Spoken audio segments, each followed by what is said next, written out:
तो wall clock भी impact करती होगी, तो वॉल क्लॉक कैसी लगानी चाहिए? तो जिनका बिजनेस होता है उनको तरह तरह के लोगों के साथ डील करना है, तो वो रोमन वॉच डाल लें तो उनके लिए बहुत बेस्ट है। हुआ बनाया हुआ है काल सर्प दोष को भी, पितृ दोष को भी। जबकि आप देखोगे जिनकी कुंडली में काल सर्प दोष है वो बहुत हाइट पे जाते हैं। काल सर्प दोष है क्या? काल सर्प दोष हो गया या पितृ दोष हो गया, इनकी कभी पूजा नहीं करवानी चाहिए। कर्मा में हुआ तो प्रधानमंत्री बन सकता है एक चाय वाला, तो फिर वास्तु क्यों करवाऊं? कर्मा में होगा तो टॉपिक को वास्तु की तरफ घुमा दिया है। तो यहाँ तो मेरे बहुत सारे क्वेश्चन है वास्तु पे। वास्तु शास्त्र का क्या इंपैक्ट हो सकता है आपकी जिंदगी में? अगर आपकी जिंदगी में वास्तु खराब है, आपके घर का वास्तु खराब है, तो घर को बदल दें, तोड़ फोड़ करें, कितनी ना करें। अगर आपको ये जानना है तो ये पॉडकास्ट आपके लिए बहुत इंपॉर्टेंट है। दोस्तों, आपकी घड़ी हो या मोबाइल का वॉलपेपर हो, ये सभी बहुत सारी कहानियां कहते हैं, और इन सभी कहानियों से हम क्या फिगर आउट करें, इस पॉडकास्ट को अंत तक देखें। आपके जीवन के कई सारे रहस्य आपको पता चलेंगे, आपके जीवन के कई सारे सॉल्यूशंस आपको मिलेंगे। एंड मैं वादा करता हूं at the end of the podcast you will be feeling blessed कि आपको भगवान ने, यूनिवर्स ने ये पॉडकास्ट भेजा है।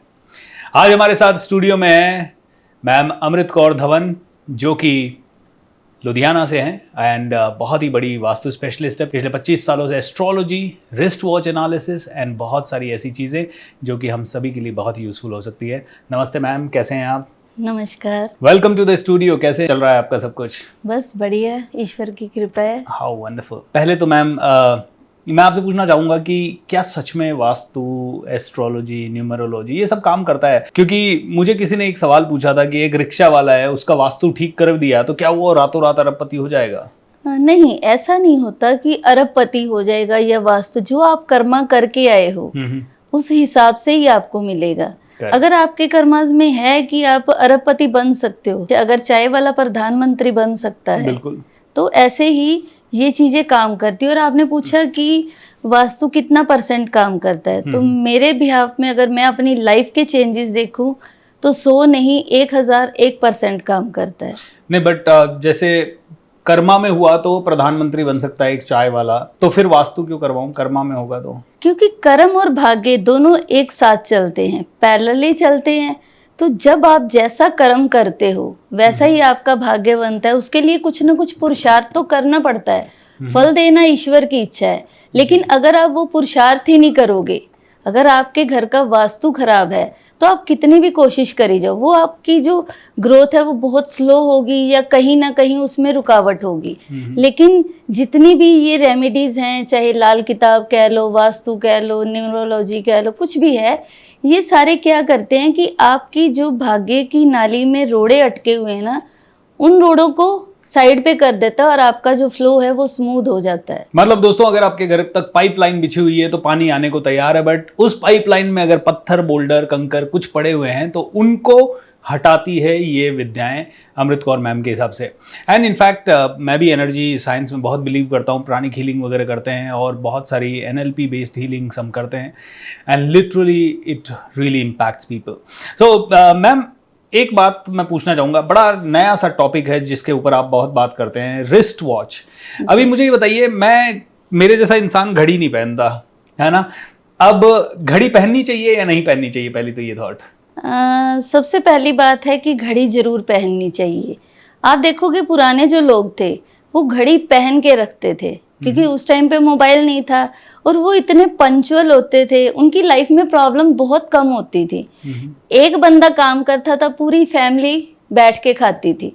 आज पूरी फैमिली काम करती है, फिर भी रोते हैं पैसा नहीं है, पैसा नहीं है। तो ये घड़ी नहीं होने से है? ये घड़ी नहीं होने से है। घड़ी का इतना बड़ा इम्पैक्ट कैसे? एक्चुअली क्या घड़ी है क्या? हम तो घड़ी को सिर्फ एक मतलब ऑर्नामेंट समझ लो, या मतलब एक टूल है कि समय बता रही है, लेकिन हमारी लाइफ कैसे चल रही है? समय से चल रही है। हम कोई भी इंसान अगर ग्रो करता है तो हम बोलते हैं उसका समय अच्छा था। कोई अगर बिल्कुल डाउन चलेगा हम कहते हैं उसका वक्त बहुत बुरा चल रहा था। लेकिन वो जो वक्त है वो है क्या? जी, हमारी घड़ी है ना, उसमें जो घड़ी जैसी चलेगी हमारा वक्त वैसा चलेगा। नहीं, बट मोबाइल में भी तो घड़ी चल रही है। हाँ, यही चीज है ना। आपने कहा कि मैं घड़ी नहीं पहनता, तो क्या मेरा वक्त सही नहीं है? तो मोबाइल में घड़ी है, लेकिन जो मोबाइल की घड़ी है और जो हम कलाई पे घड़ी डालते हैं उन दोनों में डिफरेंस है। क्या डिफरेंस है? डिफरेंस ये है कि जो मोबाइल है वो रहता तो हमारे हाथ में है, लेकिन उसकी जो एनर्जी हम 24 घंटे तो पकड़ के नहीं रखते, और ये है पल्स पे। एक पुराने ज़माने में वैद्य हकीम जो होता था वो सिर्फ हमारी नब्ज पकड़ के ये बता देता था कि कौन सी बीमारी है, क्योंकि सारी हमारे ब्रेन से निकलती हैं। करेक्ट। ठीक है ना। तो जब हमारी कलाई पे घड़ी बांधती है तो घड़ी क्या है, हमने कपड़े डाले, ऑर्नामेंट्स डाले, तो उनमें कोई जान नहीं है। कलर थेरेपी है कि इस कलर के कपड़े पहने तो वो काम करेंगे, लेकिन घड़ी के अंदर जो सेल है, बैटरी, वो कंटिन्यूस चलती है। ओके। तो सुई जैसे जैसे चलती है वो हमारी पल्स के साथ उसका कनेक्शन होता है और वो हमारे ब्रेन तक पहुंचता है। तो सबकॉन्शियस माइंड में जैसी हमारी घड़ी होती है, तो कहते हैं ना कि जैसा हम सोचते हैं वैसा होना शुरू हो जाता है, तो हमारी लाइफ में चीजें भी वैसी होती हैं। तो आपके हिसाब से कैसी घड़ी सबसे अति उत्तम होगी मेरे जैसे इंसान के लिए?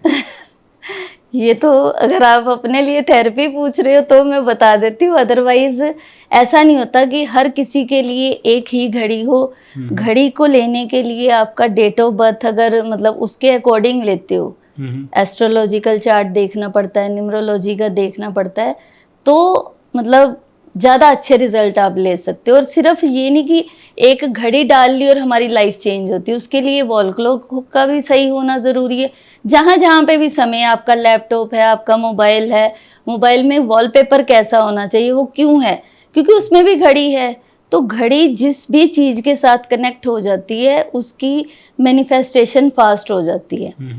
तो मैनिफेस्टेशन में इसका क्या बहुत बड़ा योगदान है? मतलब आप कहना चाहते हैं कि किसी के पास अगर घड़ी उसकी पर्सनालिटी के हिसाब से है तो उसकी ज़िंदगी बहुत आगे जाएगी?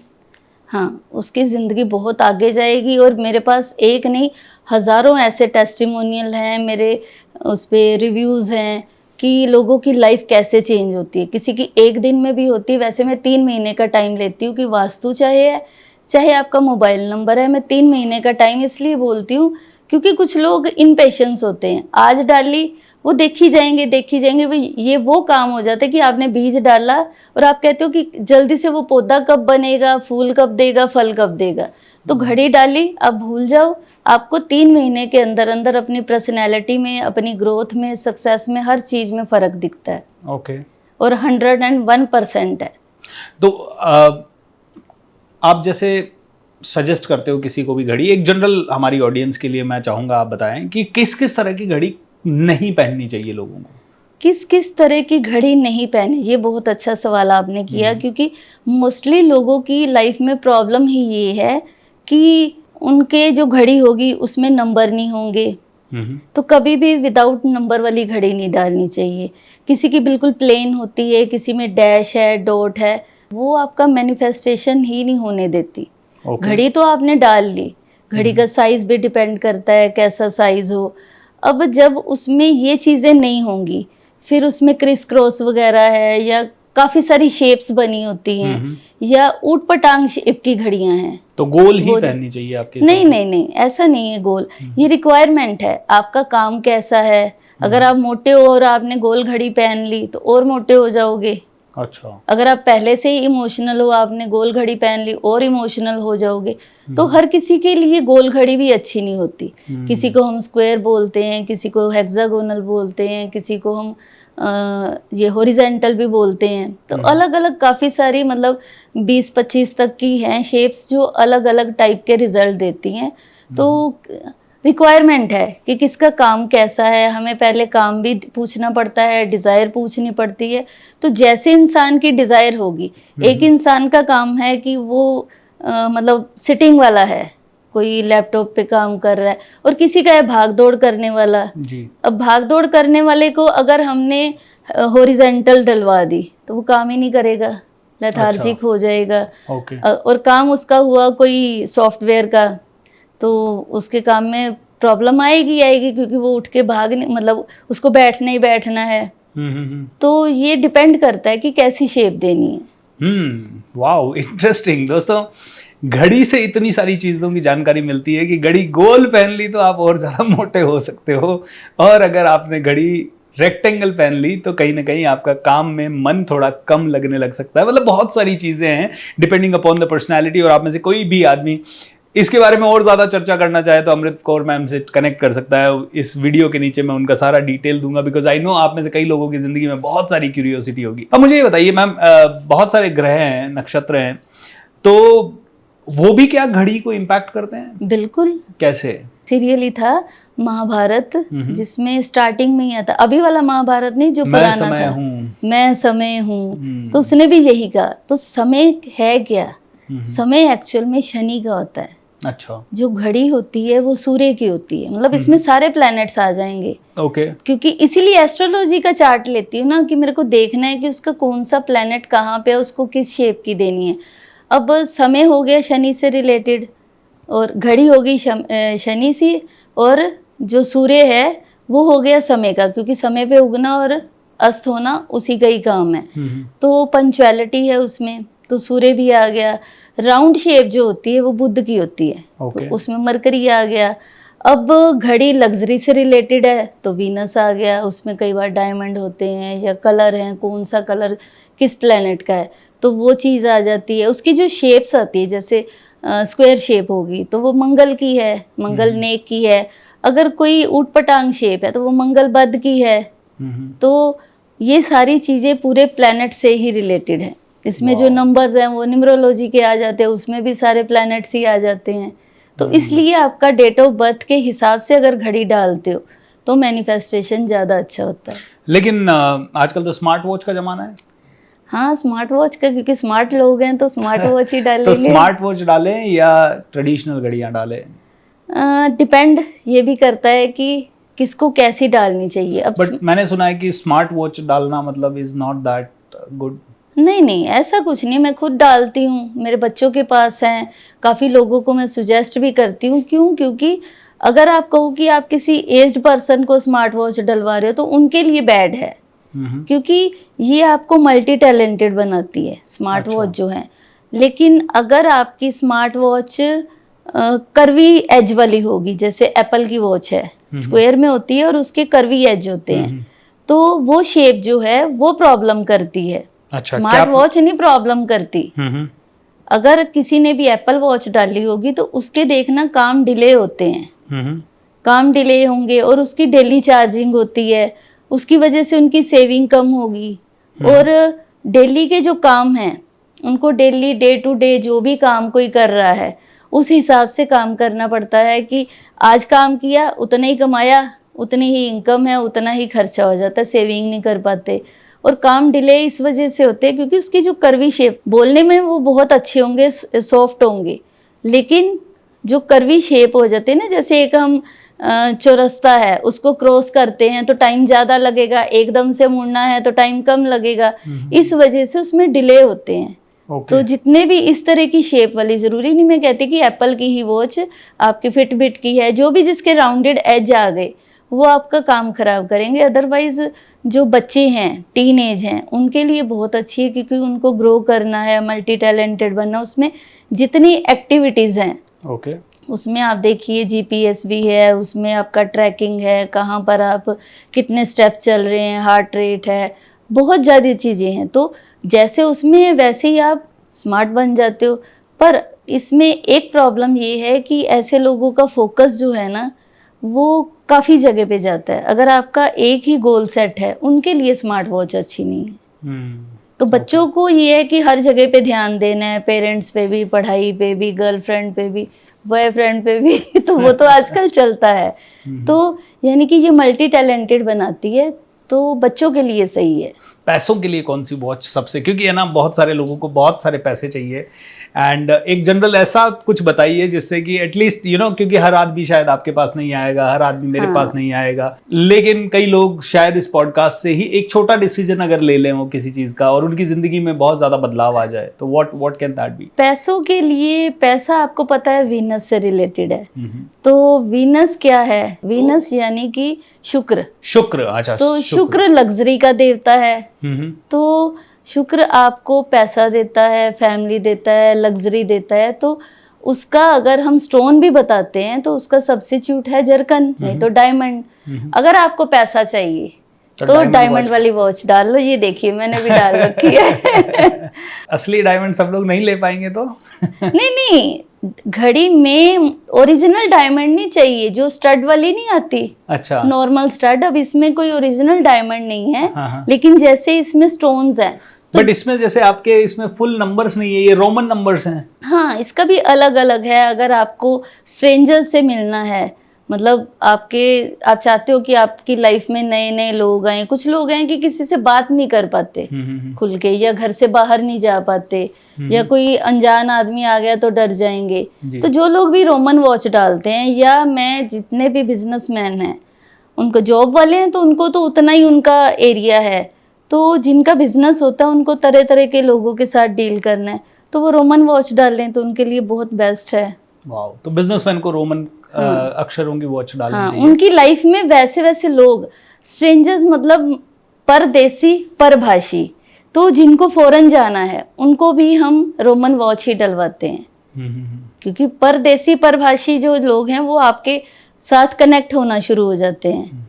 तो जब से मैंने भी रोमन वॉच डाली है तो मेरी आउटिंग इतनी ज़्यादा रहनी शुरू हो गई है, नए नए लोगों से मिलना। ये तो चलो पहले भी था, लेकिन अभी मेरा ऐसे हो जाता है जैसे मतलब महाराष्ट्र जाऊं तो वहाँ मराठी है, कर्नाटक जाती हूँ तो मतलब इतनी लैंग्वेज मेरे को खुद समझ नहीं आती कि मैं उनकी लैंग्वेज समझूं कैसे।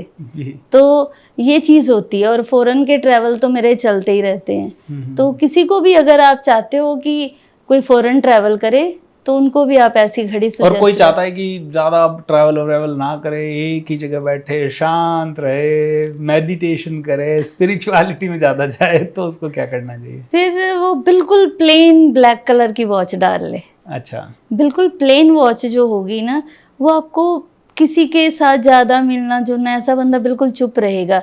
हाँ, अगर आपको सिर्फ मेडिटेशन वगैरह करना है तो उसके लिए पर्पल कलर।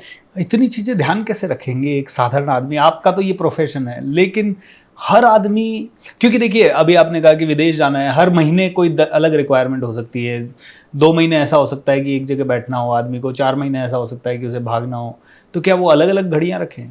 नहीं, ऐसा कुछ नहीं है। आप 3 घड़ियां रख सकते हो, क्योंकि जितनी ज्यादा घड़ियां रखोगे उतना उनको मैनेज करना मुश्किल होता है। रख तो सकते हो, अभी मेरे पास है 30-35 घड़ियां हैं, लेकिन मैं मैनेज करके रखती हूँ। डेली उनको देखती हूँ कि कोई आगे तो नहीं चली गई, कोई पीछे तो नहीं रह गई, या किसी के सेल तो नहीं वीक हो गए। जो चार्जिंग वाली है उनको चार्ज करके रखना है। तो अगर आप मैनेज कर सकते हो तो ज़्यादा घड़ियाँ लो, नहीं तो 2 से 3 तो ले सकते हो। अब जैसे बंद घड़ी हो तो क्या करना चाहिए? अरे बंद घड़ी तो बहुत ज़्यादा खतरनाक है। क्यों?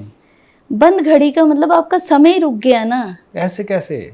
मतलब घड़ी में सेल है, मान लो मेरे, अब कई ऐसी घड़ियां हैं घरों में पड़ी रहती हैं, बहुत पुरानी हो गई हैं।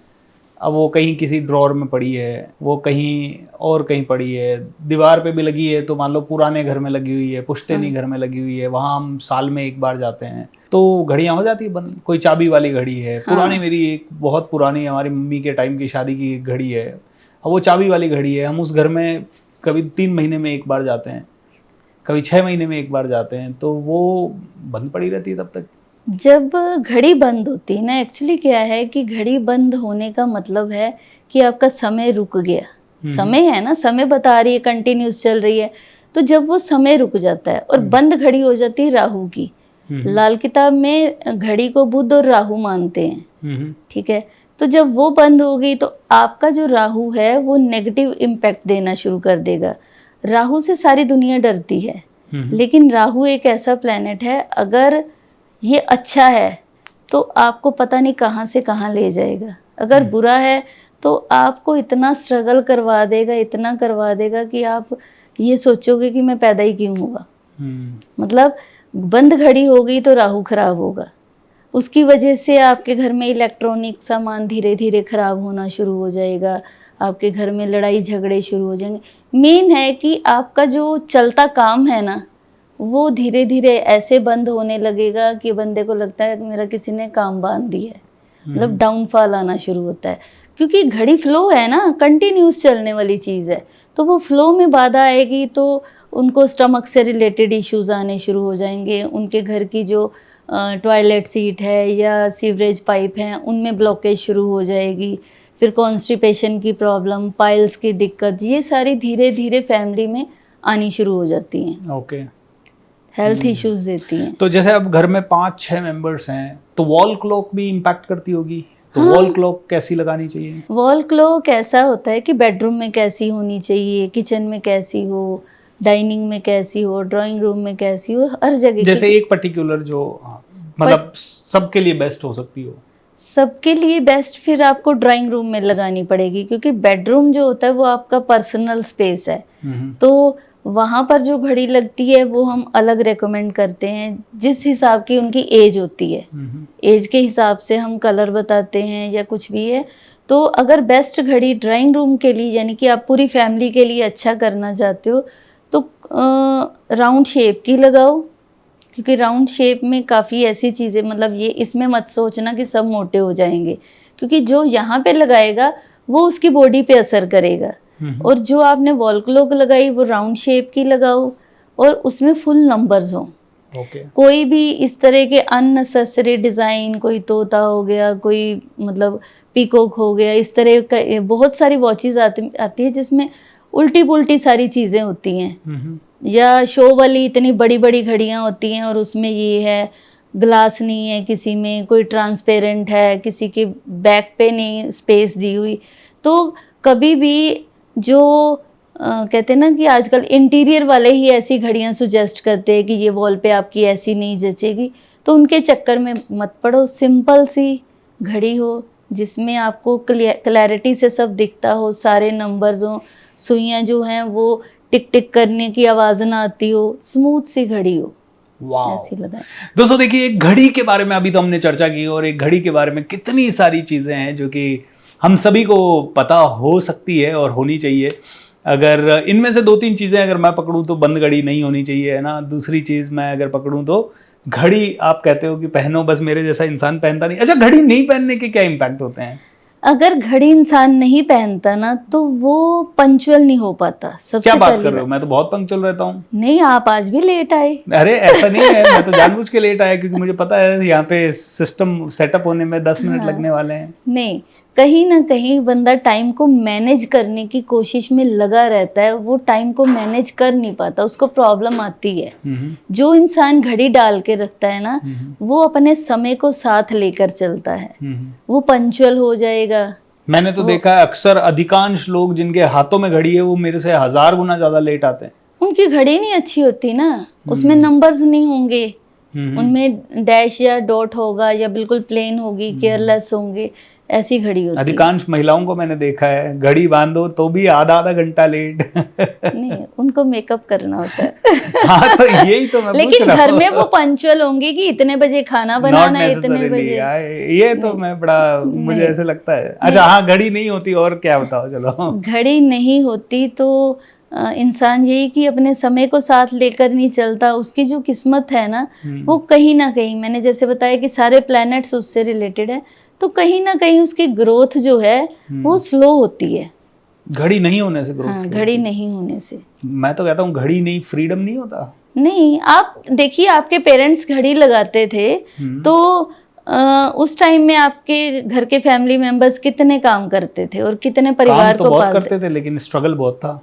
नहीं, जब तक मेरे फादर बहुत घड़ी लगाते थे तब तक बहुत ज्यादा स्ट्रगल था, तो और जब से वो घड़ी नहीं लगाते तब से लाइफ बहुत स्मूथ है हम सबकी। अब देखो, जो लोग ब्लैक कलर की घड़ी डाल लेते हैं तो उनको लाइफ में स्ट्रगल ज्यादा करना पड़ता है। ब्लू कलर की घड़ी है, उनको स्ट्रगल कलर पे भी डिपेंड है ना कि कैसे कलर की वो घड़ी डालते थे, उनका स्ट्रैप कैसा था, साइज कैसा था।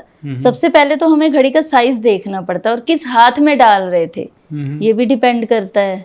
जरूरी नहीं कि घड़ी होने से, घड़ी तो ऐसे आप कहते हो कि आप घड़ी नहीं डालते, मोबाइल तो आप दो लेके घूम रहे हो, तो उसमें भी घड़ी है। तो ये घड़ी तो आप साथ लेके चल ही रहे हो ना, लेकिन जो हाथ पे लगाते हैं उसका इम्पैक्ट और ज्यादा। तो मोबाइल वाली घड़ी का क्या इम्पैक्ट रहता है? तो मोबाइल में घड़ी देखते हैं, वो कहते हैं कि हमें वॉल क्लॉक की भी जरूरत नहीं है, इसकी भी नहीं है। तो ऐसे लोग हो जाते हैं कि जैसे इनको फिजिकली मिलना नहीं पसंद होता, ये कहेंगे कि कहीं जाके मिलने से अच्छा है फ़ोन पे बात कर लो, वीडियो कॉल कर लो या व्हाट्सएप पे चैट कर लो, टेक्निकल हो जाते हैं। अगर उसमें भी डिपेंड है कि आपने 24 घंटे वाला फॉर्मेट लगाया है तो ऐसे बंदे रात को बहुत लेट सोते हैं, उनको दिन में लेट उठेंगे। और जो लोग 12 घंटे वाला लगा के रखते हैं उनका जो टाइम का मैनेज है, मतलब सोने का टाइम है कि इतने बजे सो जाना है, तो वो टाइम वेस्ट नहीं करते हैं। तो मोबाइल से आप दूसरों के साथ कनेक्ट फ़ोन से ही होते हो। ग्रेट। अब एक बात बताइए, मोबाइल के वॉलपेपर में क्या जादू है? मोबाइल का ये तो मतलब इतनी इस पे मैंने रिसर्च कर ली है ना कि मैं जहाँ भी जाती हूँ ना, उनका ऐसे बोल देती हूँ 1 मिनट अपना मोबाइल देना, तो उसमें वॉलपेपर देखती हूँ। तो उसमें ये मेरे ये तो मेरे बेटे का वॉलपेपर है, बेटे का फोटो है। ये आपके बेटे का फोटो है, हाँ तो कुछ बताऊँ इसमें? हाँ हाँ, बता दो, लोगों को बड़ा इंटरेस्ट आएगा। अब जैसे यहाँ पे मेरा एक शंकर भगवान का वॉलपेपर है, और अगर मैं इस स्क्रीन को बंद करूँ तो मेरी वाइफ का फोटो है। हाँ, तो बता ये जो दीजिए। फोटो है, जो लोग भी अपनी फोटो या किसी की फोटो लगा के रखते हैं, तो वो लोग ऐसे होते हैं कि उनको रिकॉग्नाइजेशन चाहिए कि कोई मेरी तारीफ करे या किसी अटेंशन। और की फोटो लगाई तो भी? हाँ, अटेंशन सीकर होते हैं ऐसे क्या बात लोग। है, मुझे तो बड़ी अच्छी लगती है मेरी हाँ तारीफ। हाँ, तारीफ अच्छी लगती है, रिकॉग्निशन चाहते हैं, लेकिन उतना मिल नहीं पाता जितना वो डिजर्व करते हैं। अपनी लगाई होने से ज्यादा ये चीज होता है। दूसरा ये है कि वो बहुत नेचर लवर भी होते हैं, नेचर को प्यार करने वाले, उनमें इंसानियत ज्यादा होती है, क्योंकि इंसान की फोटो है ना। अब जैसे आप कह रहे हो शंकर भगवान की लगाई है, तो आप स्पिरिचुअल बहुत ज्यादा हो जाओगे, आपको गुस्सा एकदम से आएगा, वैसे शांत रहोगे, जब देने पे आओगे तो दे ही जाओगे, ये भी नहीं सोचोगे कि क्या सही दे रहा हूँ क्या गलत दे रहा हूँ, मतलब अपनी टीम को कह लो या किसी को भी। लेकिन जब गुस्सा आ गया तो फिर आपके आगे कोई टिकता भी नहीं है। तो फिर कलर कौन सा है दिखाना उसमें और इसमें? हाँ हाँ, तो आप अगर मेडिटेशन करते हो या कुछ भी ऐसा करते हो तो बहुत ही ज़्यादा टेक्निकली करते हो। टेक्निकली इन द सेंस कि कितने टाइम पे कितनी, जैसे ब्रीदिंग की कोई एक्सरसाइज है, कुछ भी उसमें है, वो कितनी करनी चाहिए उतनी ही करोगे। इसमें आप टाइम में पंचुअल हो, ठीक है। फिर एक और बात है कि आपकी सेंसेस बहुत काम करती हैं। सेंसेस मतलब इंट्यूशन पावर बहुत अच्छी है, आप किसी के भी मन की बात पढ़ लेते हो, आने वाला टाइम आपको पहले से पता चलना शुरू हो जाता है। ये चीज है। How wonderful. नहीं, पहले बताइए ऐसा है? अब मुझे क्या पता, मैं तो नहीं, अपनी जिंदगी नहीं, जी रहा अभी हूँ, आई डोंट आपकी नो। लाइफ है, आपको पता होगा। अभी जैसे ये वाला वॉलपेपर है, तो आपका जो बच्चा है वो थोड़ा एग्रेसिव नेचर का भी है, इसको गुस्सा आता है एकदम से। मैं और वो दोनों एक जैसे हैं। इसको गुस्सा एकदम से आता है। और आपकी फैमिली में किसी ना किसी को नीज से रिलेटेड या पैरों से रिलेटेड भी दिक्कत होगी, पूरी फैमिली नहीं, में ये तो से। बुजुर्गों को हल्की फुल्की जो पाँव में दर्द होता नहीं है नहीं, वो होता है। इसमें जो चीज कट हो रही है, और एक और चीज है कि इसमें आपकी जो डिजायर है, आपके जो ड्रीम्स हैं, कहीं ना कहीं उनको फुलफिल होने में प्रॉब्लम आ रही है, आपकी डिजायर कंप्लीट नहीं हो रही। मतलब मैं तो कहूँगा, अगर देखो मैम, अब यहाँ पे मैं चाहता हूँ कि एक ओपन डिस्कशन हो जाए ऑडियंस के सामने, है ना। हाँ। देखिए, हर आदमी की कोई ना कोई डिजायर तो इनकम्प्लीट ही होती है, और कई सारी डिजायर से जो बहुत आसानी से फुलफिल होती है। जैसे मेरी जिंदगी में इतनी सारी डिजायर इतनी आसानी से फुलफिल हो गई, जैसे कि वर्ल्ड रिकॉर्ड बनाने हैं तो 2 बन गए, विदेशों में ट्रेनिंग करना है तो बैक टू बैक 2-3 साल बहुत ज़्यादा हो गए। फिर मैंने कॉन्शियस डिसीजन लिया कि हिंदी में करनी है। फिर डिज़ायर था कि यूट्यूब पे मिलियन सब्सक्राइबर होने चाहिए, तो वो बहुत जल्दी हो गए, और कभी स्लो भी हो जाते हैं वो। आप घड़ी डालनी शुरू करो, आपके फास्ट हो जाएंगे। नहीं, वॉलपेपर और घड़ी दोनों में पब्लिक से के क्या सामने अगर मैं इतने कॉन्फिडेंस से कह रही हूँ तो उसके पीछे का रीजन होगा ना, क्योंकि एक्चुअली ये मैंने अपनी लाइफ में पहले कोई भी चीज मैं करती हूँ ना, चाहे वास्तु है, एस्ट्रोलॉजी, कुछ भी मैंने सीखा है, तो पहले मैं खुद पे करती हूँ ट्राई जी। तो घड़ी आने के बाद जो मेरी लाइफ में चेंज आए। कौन सी घड़ी पहनूं मैं? ऐसे ही पूछ लेता हूँ, या बाद में ऑफलाइन पैसे लेके बताएंगे मैम मेरे को? अरे नहीं, ऐसा कुछ नहीं है। आप तो कोई भी घड़ी पहन लो, आपको चलेगी। अच्छा, कोई भी पहन लूं, ठीक है। अच्छा, मोबाइल वॉलपेपर की बात करते हैं। मतलब मोबाइल वॉलपेपर लोग तो रैंडमली कुछ भी लगा लेते हैं, कभी कार का फोटो, कभी अच्छा लगा किसी फूल का फोटो। तो how does it impact the life, and क्या फिर प्लेन बैकग्राउंड लगाएं, या क्या सच में लगाना भी चाहिए, नहीं लगाना चाहिए? नहीं, लगाना चाहिए। जो भी आपकी डिजायर है, जैसे आप लॉ ऑफ अट्रैक्शन में बोलते हो ना कि एक विजन बोर्ड बनाओ, उस पे गाड़ी लगाओ, उस पे कुछ भी चाहिए वो लगाओ। तो जो आपकी डिजायर है या जैसा आप बनना चाहते हो वैसा आप वॉलपेपर लगा लो। अभी कुछ लोग हैं, कई फीमेल्स हैं, वो उनको होता है कि मेरी तरफ कोई ध्यान ही नहीं देता या मेरे हस्बैंड नहीं अट्रैक्ट होते या कुछ ऐसी प्रॉब्लम होती है, तो फ्लावर क्या होते हैं, अटेंशन सीकिंग वाले बनाते हैं, तो हम उनको फ्लावर लगवा देते हैं। कई लोगों को लाइफ में अपॉर्चुनिटीज नहीं मिलती हैं, तो उनको हम ये ग्रीन जो बड़े बड़े पेड़ होते हैं वो लगवा देते हैं। जो पेड़ होता है वो नॉलेज का होता है, उसका जो स्टेम जितना मोटा होगा उतनी डेप्थ में उसकी नॉलेज होती है। तो एक बड़ा सा पेड़ लगवा देते हैं, लेकिन फुल होना चाहिए। वॉलपेपर कभी भी कटा हुआ नहीं होना चाहिए। अगर वो मतलब मैं ये नॉलेज के लिए इसलिए बता रही हूँ कि बहुत सारे लोग नहीं इस चीज़ को जान पाएंगे। जैसे आपका मैंने डिज़ायर का बताया, तो मोबाइल की स्क्रीन जो है वो अगर आपकी लेफ्ट साइड से कटी हुई है तो आपको सपोर्ट नहीं मिलेगा लाइफ में। अगर राइट साइड से कटी हुई है तो आपके ड्रीम्स कभी फुलफिल नहीं होंगे। अपर पार्ट से कटी हुई है तो आपके जो आइडियाज़ हैं आपको वो नहीं आ पाएंगे। लोअर से कट है तो इम्प्लीमेंट नहीं होंगे। अभी आपके बेटे की फोटो लोअर से कट है तो इम्प्लीमेंटेशन नहीं हो पाती है जो चीज़ें हैं। तो कोई भी वॉलपेपर लगाओ उसको फुल लगाओ। अभी मेरे पास एक बंदा आया, वो किसी के सामने बोल नहीं पाता था और वो कहता हर कोई मेरे को डोमिनेट करता है। तो उसकी प्रॉब्लम थी। मैंने उसको कहा कि अब मैं इसको क्या लगवाऊँ, जितना वो बहुत ज़्यादा, जैसे मेरे को भी लगा, फील हुआ कि ये किसी से बात ही नहीं, उसने मेरे साथ भी इतनी मुश्किल से बात की, तो मैंने उसको हनी बेजर लगवा दिया। अब हनी बेजर ऐसा है कि वो किसी से डरता ही नहीं है। शेर आ जाए, सांप आ जाए, बिच्छू आ जाए, मगरमच्छ आ जाए, कोई भी आ जाए, तो उसको एक हफ्ते के अंदर अंदर इतना कॉन्फिडेंस आ गया ना। उसने मेरे से बात की, कहता मैम आपने मेरी लाइफ बदल दी, मेरे को एक हफ्ते में पता चल गया। कहता अभी मेरे को सच में डर नहीं लगता, कोई भी आता है, नहीं तो वो घर से निकलते हुए भी डरता था। वो बात अलग है कि मैंने उनके साउथ ईस्ट में अनिल देवता पे एक रेड कलर का फ्लावर भी मतलब रखवा दिया था, तो वो भी इम्पेक्ट करता है कि उनकी, क्योंकि वहाँ पे ब्लू कलर था तो उस वजह से भी थोड़ा डर रहता है इंसान को। अब बातें वास्तु में आपने टॉपिक को वास्तु की तरफ घुमा दिया है। तो यहाँ तो मेरे बहुत सारे क्वेश्चंस है वास्तु पे। अब जैसे आज है ना, लोग बिल्डिंग में बिल्डर के साथ जाते हैं और बिल्डर के साथ घर लेते हैं ना।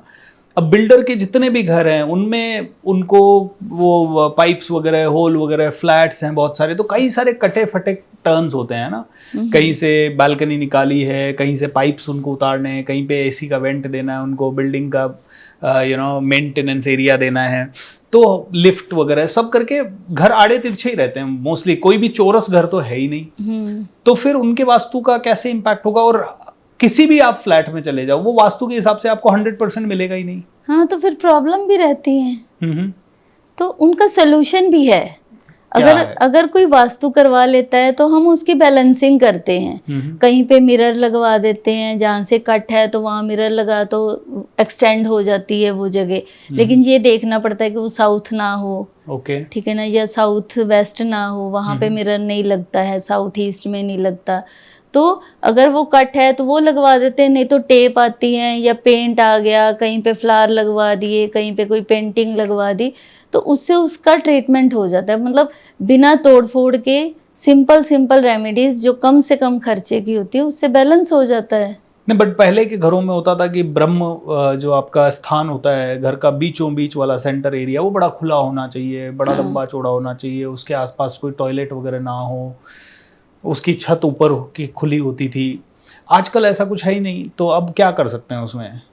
अब तो फ्लैट के ऊपर, एक और फ्लैट है, मेरे फ्लैट की एनर्जी काम कर रही है या ऊपर वाले के फ्लैट की एनर्जी काम कर रही है या नीचे वाले के फ्लैट की एनर्जी काम कर रही है? आपने जो क्वेश्चन किया ना, ये पहले मुझे भी, क्योंकि मैंने पहले ट्रेडिशनल वास्तु 25 साल पहले, क्योंकि एडवांस वाला था नहीं, ये जो 16 जोन हो गए या 45 देवताज हो गए, ये पहले नहीं था। मतलब था लेकिन वो उतना कोई डेप्थ में जाता नहीं था। तो ट्रेडिशनल वास्तु में ऐसा था कि ब्रह्म स्थान ओपन होना चाहिए, ठीक है। वो ओपन का मतलब था कि उसके ऊपर कोई बीम या कोई पिलर या कुछ इस तरह की चीज नहीं होनी चाहिए। तो लोगों ने ये सोच लिया कि छत भी ओपन होनी चाहिए। अब ब्रह्म स्थान है क्या? ब्रह्म स्थान हमारा जैसे नाभि का स्थान है ना, तो वो चीज है। और एक आप सोचो, एक इंसान का जो ब्रह्म स्थान है, अगर नाभि खुल गई तो क्या होगा? ये ढकी हुई ठीक रहती है ना, तो इसलिए वो साफ सुथरी, और उसको बोलते हैं कि ब्रह्म स्थान साफ हो, लेकिन उसके ऊपर स्पेस हो, वो जरूरी नहीं है। जिनके भी आप देखोगे ना कि खुले बेड़े थे, बेड़ा बोलते थे ना, खुले बेड़े थे, छत थी, वो घर खत्म हो गए, मतलब वो वहां से बेच के चले जाते हैं या अलग अलग हो जाएंगे, जॉइंट फैमिलीज नहीं रहती। तो इसलिए ये भ्रांतियां हैं कि ओपन हो। ओपन का मतलब है ओपन यानी कि जमीन से ओपन, आसमान से नहीं, छत से नहीं। ओके। तो ब्रह्म स्थान का अच्छा होना सही माना जाता है, क्योंकि हमारे पेट पे अगर वजन आ गया, नाभि पे आ गया, हमारी पूरी बॉडी की नसें जैसे नाभि के साथ कनेक्टेड हैं, वैसे ही ब्रह्म स्थान की एनर्जी होती है। इसलिए बोलते हैं कि कोई टॉयलेट की जो पाइपलाइन हो गई या टॉयलेट हो गया, वो नहीं होना चाहिए, या उस पर वजन नहीं होना चाहिए, क्योंकि वो एनर्जी जो है ब्रह्मा जी ने देनी है। तो 45 देवता में से ब्रह्मा ही उत्पत्ति का कारक है, तो वो घर की जो उत्पत्ति क्रिएशन होनी है वो वहीं से होनी है। तो वो जितना साफ सुथरा होगा, अगर किसी के ब्रह्म स्थान में दिक्कत है तो मैं एक छोटी सी रेमेडी बताऊंगी, थोड़ा सा देसी घी लेके, या उनके घर की एनर्जी उनको वीक लगती है, देसी घी लेके सेंटर के स्थान पे थोड़ी सी लगानी शुरू कर दो, और अपनी नाभि पे डेली ऑयल कोई भी लगाना शुरू कर दो, तो देखना घर की ग्रोथ जो है वो बढ़नी शुरू हो जाती है। ओके।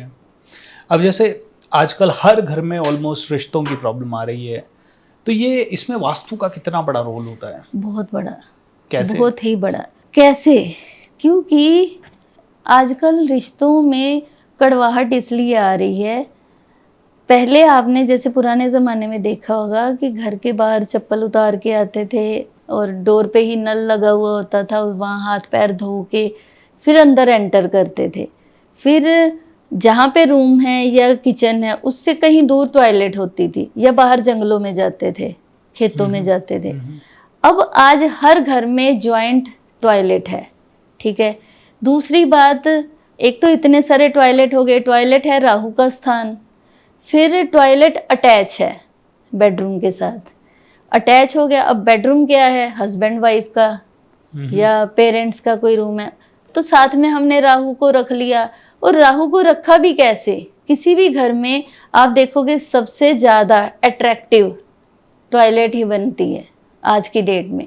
टाइल्स इतनी सुंदर होंगी, मिरर लगे हुए होंगे, तो वो जो चीज़ें आपने राहु को इतना ज़्यादा अट्रैक्ट कर लिया ना कि जो भी आता है उसको वाओ की फीलिंग आती है। लेकिन ये नहीं पता कि हमने राहु को इतना वो कर दिया, और फिर उन्हीं पैरों से हम अंदर भी आ रहे हैं, पैर तो हम धो के आ नहीं रहे, चप्पल चाहे हम बाहर उतार के आ रहे हैं, लेकिन घूम तो हम वहीं पे रहे हैं ना।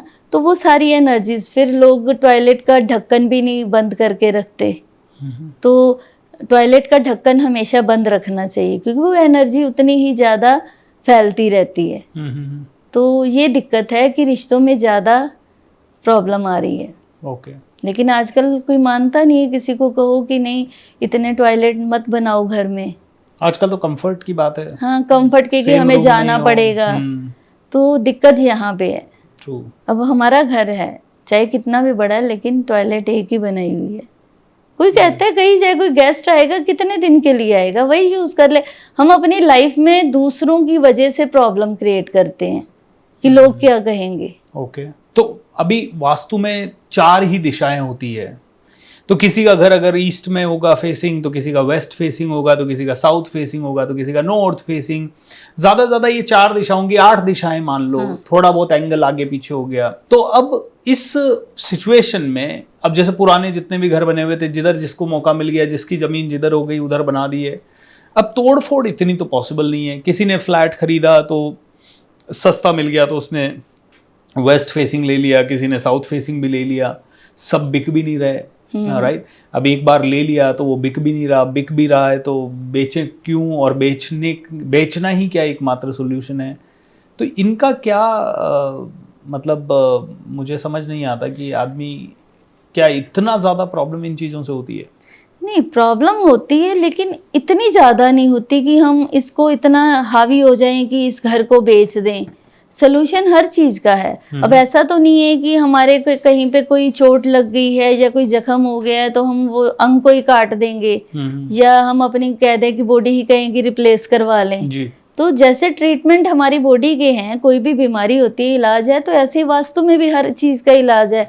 चाहे कोई भी फेसिंग हो जाए हम उसका इलाज कर सकते हैं। एक वर्चुअल एंट्री निकाल देते हैं और जो एंट्री है वो देखने में वो वही रहेगी, उसके अंदर ट्रीटमेंट कर देते हैं। कुछ उसमें टूल्स पड़ते हैं, छोटी छोटी चीज़ें होती हैं, जैसे गोमती चक्रा हो गया, मस्कोवाइट हो गया, ये छोटी छोटी मतलब चीज़ें ब्लॉक के लिए भी होती हैं और एनर्जी को बूस्ट करने के लिए भी होती हैं।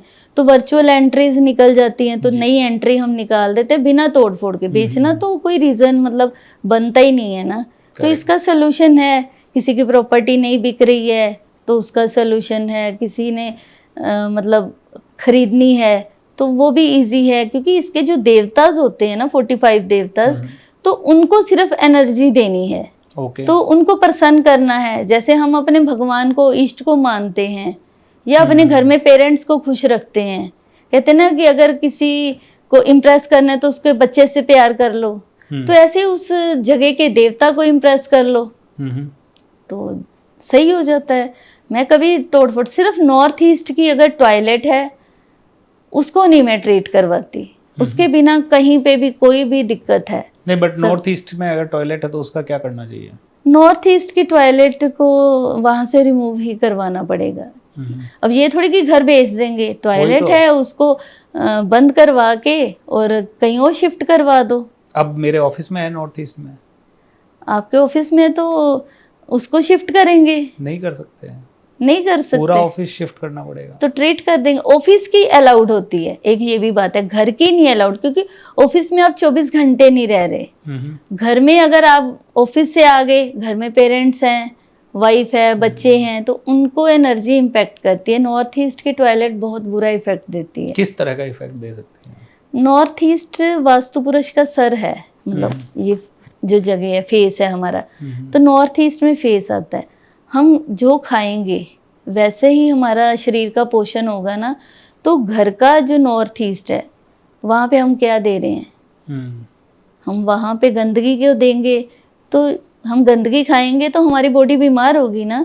तो वहाँ पे नॉर्थ ईस्ट में टॉयलेट होने से घर में कले कलेश, बीमारियाँ, सबसे ज़्यादा तो बीमारियाँ, और बीमारियाँ भी कैसी? क्रोनिक डिसीज, कैंसर हो गया, पैरालिसिस हो गया, इस तरह की बड़ी बड़ी बीमारियां होती हैं जिनका कोई इलाज नहीं है। और दूसरी बात, नॉर्थ ईस्ट की अगर किसी की टॉयलेट है ना, वो लोग, उनका दिमाग ही नहीं काम करता, वो कभी ट्रीट भी नहीं करवाएंगे, वो कहेंगे हम नहीं मानते वास्तु को। मुझे ये बताइए, जैसे एक बिल्डिंग है, अब उस बिल्डिंग में 50 ऑफिसेज हैं और 50 ऑफिसेज में 50, मान लो एक के ऊपर एक ही हैं, उन 50 में से हो सकता है 40 की जिंदगी बहुत अच्छी चल रही हो, 5 की नहीं चल रही हो, 5 की एवरेज चल रही हो। वो क्योंकि डिपेंड करता है ना एस्ट्रो वास्तु पे। आपको नॉर्थ ईस्ट की टॉयलेट भी नहीं तंग करेगी। जब आपका राहु 4th हाउस में आएगा तब दिक्कत आएगी। ऐसा नहीं है कि नॉर्थ ईस्ट की टॉयलेट है तो घर में 10 लोग रह रहे हैं, 10 के 10 बीमार हो जाएंगे। वो बंदा बीमार होगा जिसकी पत्री में 4थे घर में राहु आएगा। राहु जहां पर आ गया वहां दिक्कत करता है।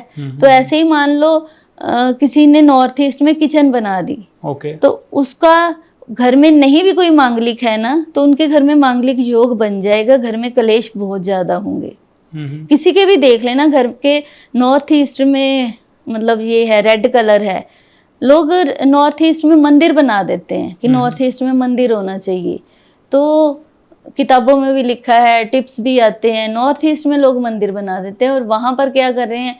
धूप बत्ती करते हैं, जोत करते हैं, दिया कर लिया और रेड कलर का कपड़ा बिछा दिया, माता रानी की फोटोज रख दी, तो वो सारा रेड हो गया ना। तो वो किचन का ही काम हो गया, फायर एलिमेंट है किचन में। तो हम फिर भी 24 घंटे तो खाना बना नहीं रहे, लेकिन वहां तो 24 घंटे के लिए रेड कपड़ा बिछा दिया, तो उनके घर में मांगलिक दोष होगा, उनके घर में खुशियां ही नहीं नसीब में आती। जिस दिन वो ज्यादा हंस लिए या बर्थडे मना लिया, कोई सेलिब्रेशन कर लिया, तो कुछ ना कुछ उनके घर में प्रॉब्लम आती है, मतलब उनको खुशियां नसीब नहीं होती।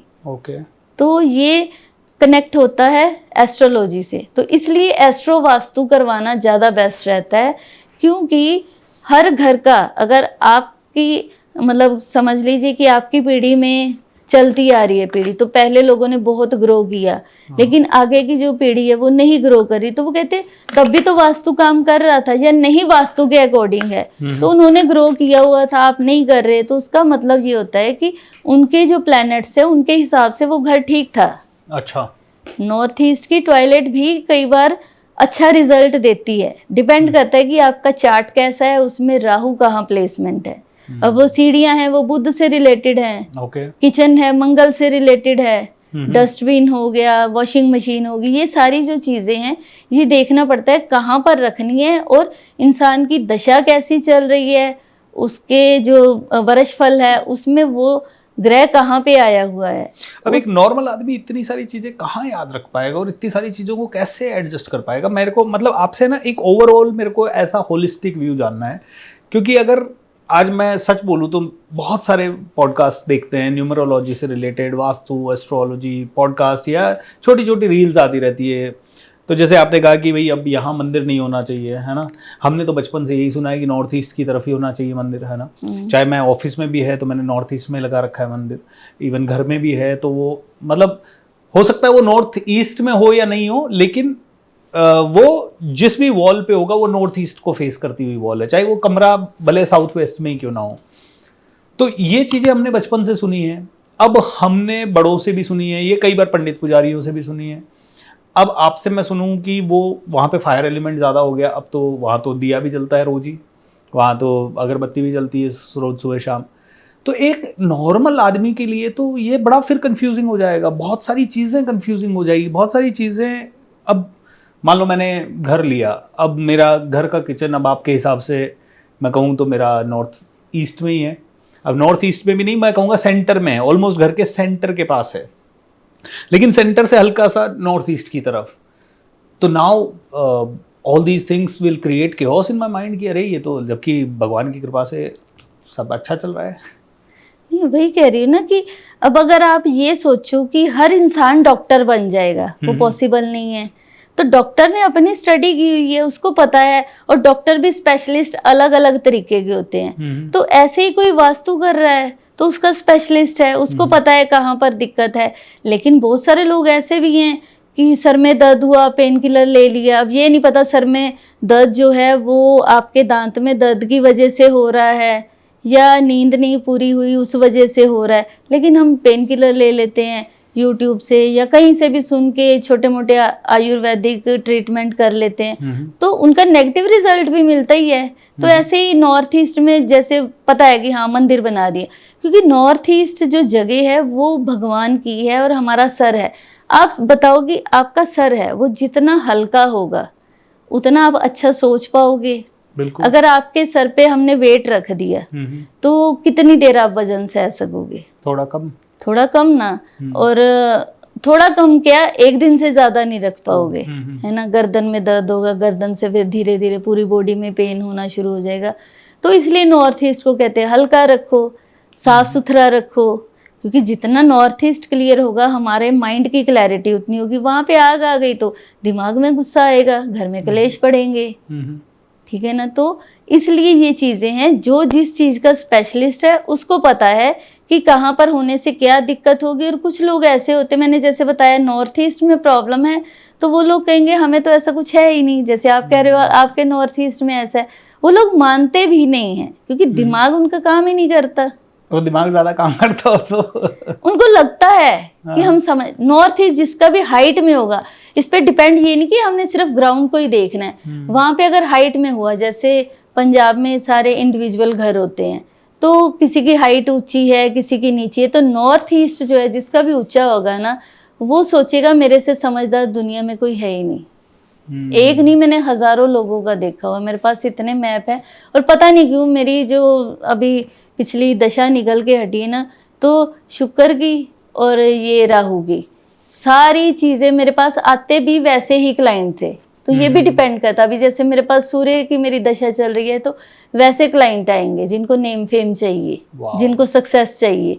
तो ये डिपेंड करता है आपका चार्ट कैसा है। जैसा आपका चार्ट होगा आपके पास वैसे वैसे लोग आएंगे, वैसी वैसी ही प्रॉब्लम्स आएंगी। दोस्तों बड़ा इंटरेस्टिंग सा हो रहा है ना पॉडकास्ट। आप में से हर एक इंसान को मेरे को तो बड़ा मजा आ रहा है। आपको कैसा लग रहा है नीचे कमेंट बॉक्स पे कमेंट करके बताएं और देखते रहें।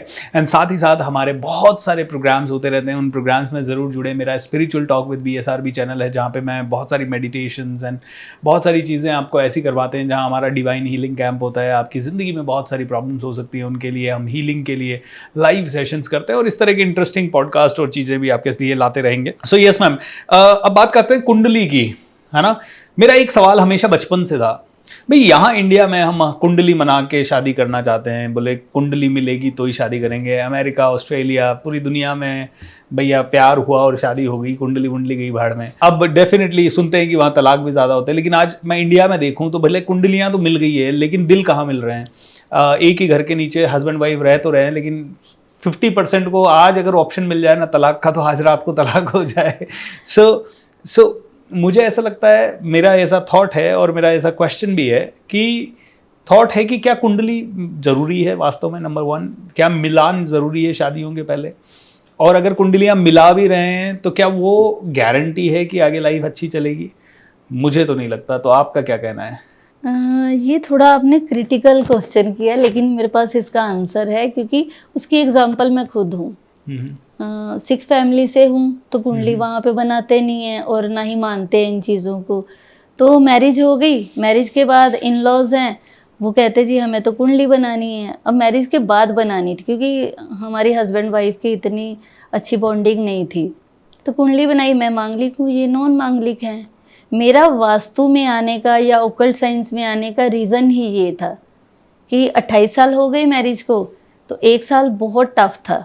मतलब पता नहीं कितनी बार ये हुआ कि डाइवोर्स लेना है, कभी कितनी बार ऐसा भी हुआ कि सुसाइड करने की भी कोशिश करी। इतनी लाइफ मेरी मुश्किल में थी, लेकिन मेरे को रास्ता मिलना था। तो एक वास्तु वाले ने बताया कि आपके घर में ये दिक्कत है, और मैंने वैसे चेंजेस किए। चेंजेस करते ही मेरे को रिजल्ट आना शुरू हो गया। फिर मैंने कहा मेरे को सीखना है। सीखने के बाद पता चला कि ये जो कुंडली है उसमें ज़रूरी नहीं है कि एक मांगलिक है और दूसरा नॉन मांगलिक है तो उनकी बनेगी नहीं, या भ्रांति है कि वो मर जाएगा या ये मर जाएगा। तो उसके बाद से मैंने एस्ट्रोलॉजी में इतना डीप जाना शुरू किया, तो मैंने देखा कि जिन लोगों की कुंडलियों में गुण ज़्यादा मिल रहे हैं उनकी ज़्यादा लड़ाइयाँ हैं। उनकी ज़्यादा लड़ाइयाँ। अरे राम और सीता की देखो, 36 के 36 गुण मिलते थे, वो तो लाइफ में इकट्ठे रह भी नहीं पाए। तो जितने ज़्यादा लोग गुण मिलान करते हैं उतने ही लड़ाइयाँ होती हैं, उतने ही लोगों के डाइवोर्स भी होते हैं और कई लोगों की बन भी जाती है। मैं कैसे कुंडली देखती हूँ, मेरा ये अपना तरीका है, क्योंकि मैं थोड़ा प्रैक्टिकल जाती हूँ और थोड़ी रिसर्च भी मैं करती हूँ इन चीज़ों पे। तो मैं कुंडली, मेरे पास कभी भी कोई आएगा ना, मैंने ये देखना है कि लड़के की नेचर कैसी है, लड़की की नेचर कैसी है। दोनों आपस में अगर दोनों ही ईगोइस्ट हैं तो कभी भी नहीं बनेगी। एक अगर शांत है, दूसरा एग्रेसिव है, तो बन जाएगी। एक समझने वाला, दूसरा नहीं समझने वाला, तो बन जाएगी। पेरेंट्स कैसे हैं, फैमिलीज कैसी होंगी, क्योंकि लोग ये नहीं देखते ना। कुंडली तो आप हस्बैंड वाइफ की मिला रहे हो, फैमिली को कैसे देखोगे? कैसे देखोगे? फैमिली मतलब हाँ, ना तो हस्बैंड वाइफ की जो कुंडली, मतलब लड़का और लड़की की जो कुंडली आती, उसी में सारा दिख जाता है। उसकी फैमिली कैसी है, उसकी भाई बहन कैसी नेचर के हैं, माँ बाप कैसे नेचर के हैं, वो एडजस्ट कर पाएंगे या नहीं कर पाएंगे, वेजिटेरियन है, नॉन वेजिटेरियन है, आगे चल के उनकी ग्रोथ कैसी है। लड़ाई झगड़े कहाँ से होते हैं? इन्हीं चीज़ों से होते हैं। पैसे की वजह से होगा या इन लॉज की वजह से होती हैं लड़ाइयाँ। तो इन लॉज की मिलाओ ना, मतलब कुंडलियों में से देखो कि दोनों परिवारों में बनेगी कि नहीं। परिवार अच्छी है तो हस्बैंड वाइफ अपने आप बना लेते हैं। ओके, तो मतलब मेरा ये तरीका है। मैं मतलब ये चीज़ अगर कहूँ कि मैंने किसी से सीखी है या ये मैंने खुद ऑब्जर्व करके, और पता नहीं कितनी शादियां मैं करवा चुकी हूँ जो आज इतने सुखी है ना, जबकि लोगों ने कहा कि नहीं इनके गुण नहीं मैच हो रहे, इनका नाड़ी दोष है, ये है वो। कुछ नहीं होता, बाकी की चीज़ें वास्तु में ट्रीट कर दो। ओके देख, लेकिन जैसे कई लोग बोलते हैं कि आपकी कुंडली में ये दोष है, वो दोष है, कालसर्प दोष है, पता नहीं कौन कौन से दोष हुए, आपके ये ऋण चढ़ा हुआ है, ऐसा ऋण चढ़ा हुआ है, पैतृक ऋण है और उनके लिए ये पूजा करो वो पूजा करो। अब जैसे आज के बुद्धिजीवी लोग हैं, आईटी के लोग हैं, पढ़े लिखे लोग हैं, वो कहते हैं यार किस किस चीज़ को माने। और एक बात और बताऊं तो आपको, जैसे सिस्टर शिवानी हैं, मैं उनको कई बार सुनता हूँ, वो कहती है कि अगर आपका मन शांत है और आप मन में संस्कार पॉजिटिव रख रहे हो तो आपका सब कुछ अच्छा होगा, आपकी कोई दिशाएं कुछ नहीं बिगाड़ पाएगी। यही संत प्रेमानंद जी महाराज कहते हैं कि अगर आप राम नाम राधा नाम ले रहे हो और आप राधा राधा समर्पण कर रहे हो भगवान के सामने, तो आपका सब कुछ बुरा होगा ना तो भी सब कुछ अच्छा हो जाएगा, क्योंकि आपने भगवान के आगे समर्पण कर दिया है। तो अब ऐसे लोगों को जब बुद्धिजीवी आदमी सुनता है तो वो कहता है यार ये मेरे पर्सनालिटी से मैच करती हुई चीज़ भी है, इस पे मुझे यकीन भी है, मैं भी शायद ऐसा ही सोचता हूँ। और ऑल ऑफ अ सडन इतने सारे लोग बोल रहे हैं कि ये वाला कलर होना चाहिए, ऐसा कलर होना चाहिए, ये आपकी कुंडली में दोष है, ये पूजा कराओ, इस मंदिर जाओ, उस मंदिर जाओ, इतना सारा तामझाम करो, इतने सारे हवन करवाओ।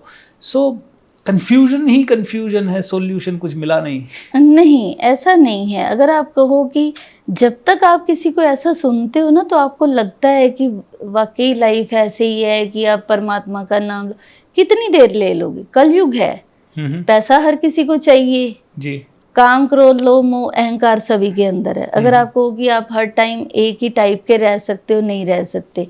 लेकिन अगर आपने अपने प्लैनेट्स को सही कर लिया तो आपकी लाइफ तो एटलीस्ट स्मूथ रह जाती है। रही बात हवन यज्ञ पूजा की, वो कुछ काम नहीं करता। टू बी फ्रैंक, अगर बहुत सारे लोग मेरे खिलाफ, मुझे पता है जो एस्ट्रोलॉजर होंगे, क्योंकि उनके पेट का सवाल है तो वो कमेंट करेंगे, मुझे पता है, और मेरे खिलाफ मतलब बाद में भी मेरे को फ़ोन वगैरह आएंगे कि ऐसा क्यों बोला। लेकिन ऐसा कभी भी नहीं होता कि आप किसी पुजारी से, पंडित से हवन करवा रहे हो और उसका इफेक्ट आपको मिले। आपको भूख लगी है तो आपके पेट में खाना जाएगा, तभी आपका पेट बट जैसे भरेगा। यज्ञ करने से एनर्जी तो पवित्र होती है घर की। नहीं, वो उस जगह का जो एनवायरनमेंट है मतलब शुद्धि हो जाती है। लेकिन अगर आप कहो कि आपका पितृ ऋण उतर जाता है, पूजा मंत्र वो जाप कर रहे हैं, आप थोड़ी कर रहे हो, या तो आप करो, फिर मैं कह सकती हूँ। हम लोग क्या करते हैं, बोल देते हैं कि ये पूजा आपकी जरूरी है, काल सर्प दोष की पूजा जरूरी है, तो वो डरा देते हैं। हुआ बनाया हुआ है काल सर्प दोष को भी, पितृ दोष को भी। जबकि आप देखोगे जिनकी कुंडली में काल सर्प दोष है वो बहुत हाइट पे जाते हैं। काल सर्प दोष है क्या कि एक तरफ सारे ग्रह हैं, राहु और केतु ने उनको बांध के रखा हुआ है। यानी कि आधी कुंडली आपकी खाली है, आधी कुंडली में सारे ग्रह हैं, एक तरफ राहु है, एक तरफ केतु है। अब राहु और केतु क्या हो गए, जैसे लूडो होती है ना, लूडो में 99 पे जाके डंक लगता है और नीचे आता है, हाँ, सांप सीढ़ी। तो यही अगर आपने वो क्रॉस कर दिया तो आप जीत गए। तो अगर आपने राहु केतु की सिंपल सी रेमेडी होती है, और लोग पता नहीं नासिक में जाके कि पता नहीं कहाँ किसी मंदिर में जाते हैं इतनी दूर, वहाँ पे चांदी का नाग नागिन का जोड़ा चढ़ा के आओ और पूजा करवा के आओ, लेकिन फिर भी प्रॉब्लम में रहते हैं। तो काल सर्प दोष हो गया या पितृ दोष हो गया, इनकी कभी पूजा नहीं करवानी चाहिए। वो पंडितों ने सिर्फ ये बनाया हुआ है कि उनको देखो, वो भी बेचारे क्या करेंगे, उनका बिजनेस है, तो वो उनसे पैसे ले लेते हैं, लेकिन लोगों के काम नहीं होते।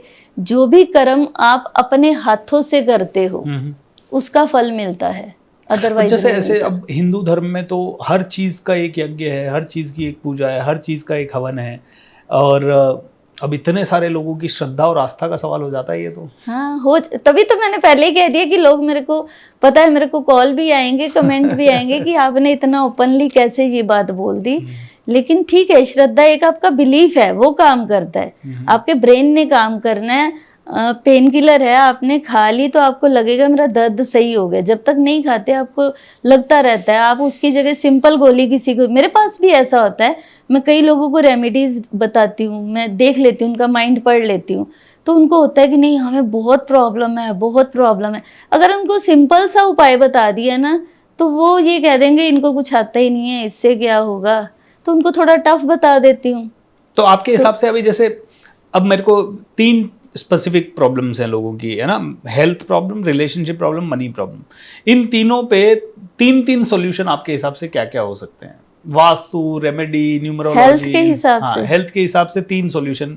क्योंकि कई लोगों के कई तरह की प्रॉब्लम्स है, कोई किसी की मम्मी बीमार है, किसी के पापा बीमार हैं, किसी की दादी बीमार हैं, किसी का खुद की लाइफ में प्रॉब्लम्स चल रही हैं। तो हेल्थ के लिए कौन सी 3 वास्तु के हिसाब से या एस्ट्रोलॉजी के हिसाब से 3 रेमेडी हो सकती है? तीन रेमेडीज। सबसे पहले मैं वास्तु की बात करूंगी तो आपका नॉर्थ ईस्ट क्लियर होना चाहिए, हल्का होना चाहिए। ये नहीं कि खाली कर दो उसको, लाइट वेट की चीजें रखो, वहाँ कोई इलेक्ट्रॉनिक सामान ना रखो। और साउथ ईस्ट, क्योंकि साउथ ईस्ट भी डिस्टर्ब होने से काफ़ी हेल्थ इश्यूज आते हैं, आपकी इम्यूनिटी वीक होती है। नॉर्थ ईस्ट अच्छा है, साउथ ईस्ट अच्छा है, तो कोई दिक्कत नहीं आती। अगर किसी को मेंटल हेल्थ की प्रॉब्लम है, ये तो होगी फिजिकली हेल्थ की, मेंटल हेल्थ अगर सही नहीं है तो नॉर्थ वेस्ट, क्योंकि नॉर्थ वेस्ट आपका वहाँ पे ब्रेन है, चंद्र है, जो मन है। अगर मन परेशान है तो मानसिक दिक्कतें आती हैं, तो नॉर्थ वेस्ट को क्लियर करो। वहाँ पे आप गंगा जल रख सकते हो, चावल रख सकते हो। अगर घर में कलेश रहते हैं तो उसके लिए भी घर में वहाँ पे गंगा जल और चावल रख दो, तो पैसा भी आता है उससे। और जब बात करते हैं पैसे के लिए, तो और क्या क्या रेमेडीज लोग अपने एस्ट्रोलॉजिकल लेवल पे कर सकते हैं? एस्ट्रोलॉजिकल लेवल पे घर में अगर आप अपने घर से राहु की चीज़ें निकाल देते हो ना, तो आपकी ग्रोथ भी होनी शुरू हो जाती है, वेल्थ अपने आप आती है, कलेश भी निकल जाते हैं। लोग तो कहते हैं राहु पैसा ज्यादा लाता है या शुक्र पैसा ज्यादा लाता है? राहु क्या है? छलावा। तो राहु आपको छलावे में भी रखता है, आपको बहुत हाइट पे भी लेके जाता है, एकदम से नीचे भी गिराता है।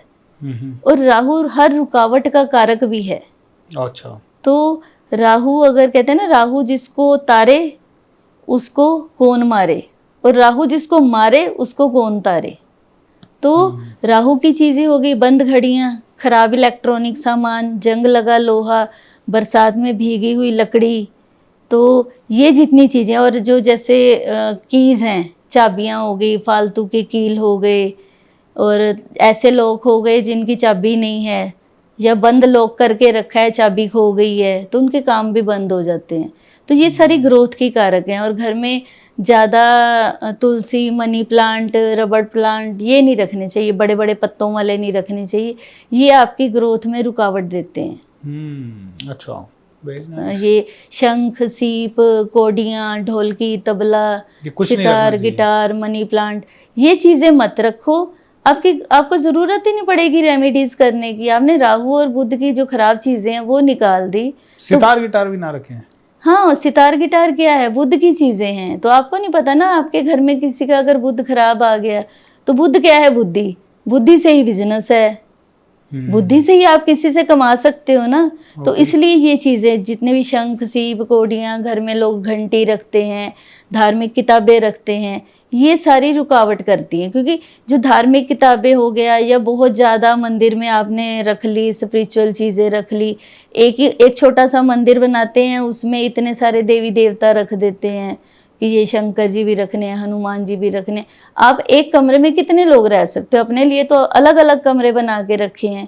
तो वास्तु में भी 16 दिशाएं हैं ना, तो 16 में अलग अलग देवी देवता का वास है। जिसको जो रूम दोगे वो वहाँ पे अपनी एनर्जी देगा। तो आप इतने से मंदिर में इतनी चीज़ें रखने से अच्छा सिर्फ अपना जो इष्ट है उसको रखो, उसकी पूजा करो, तो आपको वेल्थ मिलती है। Okay, wow, that's very good. अब मेरे 2-3 सवाल इस चीज़ पे भी हैं कि न्यूमरोलॉजी की बात आजकल बहुत लोग करते हैं ना, कि ये नंबर अच्छा है, ये मूलांक आपका ठीक है। अब मूलांक भी हो गए, इधर वास्तु के हिसाब से वृषफल भी हो गया, एंड इस लग्न में ये ग्रह हो गया, फिर अब आजकल रिस्ट वॉच एनालिसिस भी हो गया वॉलपेपर एनालिसिस भी हो गया। न्यूमरोलॉजी को कई लोग बहुत इजीली, इसके ऊपर बहुत मैंने वीडियोस देखे, 5 नंबर हैं तो यही करना है, 6 नंबर है तो यही करना है, आपकी कुंडली में से 5 नंबर मिसिंग है, 3 नंबर मिसिंग है। तो आपके हिसाब से न्यूमरोलॉजी कितनी पावरफुल है, और क्या सच में हम में से हर एक इंसान को न्यूमरोलॉजी के हिसाब से ही फ़ोन नंबर लेना चाहिए? न्यूमरोलॉजी पावरफुल है, लेकिन ग्रहों के हिसाब से, एस्ट्रोलॉजी और वास्तु या रिस्ट वॉच उनके हिसाब से ये कह लो कि न्यूमरोलॉजी बच्चा है, ठीक है। उसमें जो रेमेडीज हैं वो टू मच वर्क नहीं करती, क्योंकि उसमें ब्रेसलेट वगैरह डलवा देते हैं, तो वो कहीं ना कहीं बुध को खराब करते हैं। अगर आप इसका कॉम्बिनेशन लेके चलते हो, एस्ट्रोलॉजी में अगर आपका बुध अच्छा है तो आपको ब्रेसलेट बहुत अच्छा रहेगा, जुपिटर अच्छा है तो ब्रेसलेट अच्छा काम करेगा। नहीं अच्छा है तो वो बैड इफेक्ट देना शुरू अब हो मैंने जाएगा। तो ऐसे किसी ने गिफ्ट कर दिया, मैंने डाल लिया, अब क्या है ये आपके हिसाब से? कोई नहीं, इसका भी बताती हूँ। पहले आप ये वाला जो क्वेश्चन किया उसका मैं आपको आंसर देती हूँ कि न्यूमरोलॉजी में रही बात नंबर्स की, तो आपका जो फ़ोन नंबर है वो आपने अगर कहीं पे जाना है, उसमें मैप का काम कर रहा है, किसी से बात करनी है, बिजनेस की डीलिंग करनी है, आपको कहीं ऑर्डर करना है, बैंक में देना है, आधार कार्ड में देना है, कुछ भी है, कनेक्शन कहाँ से है? आप हम मेरे से मिले या मैं आपसे मिली तो कैसे मिली?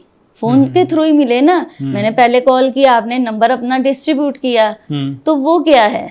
वो कनेक्शन है आपके पास क्लाइंटेज लेके आने का, या रिलेशनशिप भी जो बनने हैं, हस्बैंड वाइफ के हो गए, बहन भाइयों के हो गए, कोई भी हो गए, तो हमें अपना ही नंबर किसी को भी दे रहे हैं तो बोलना भी पड़ता है। तो साउंड थेरेपी भी काम करती है, तो हम बोल के नंबर बताते हैं या लिखते हैं आधार कार्ड पे या कहीं पे भी है, हमें नंबर देना पड़ता है।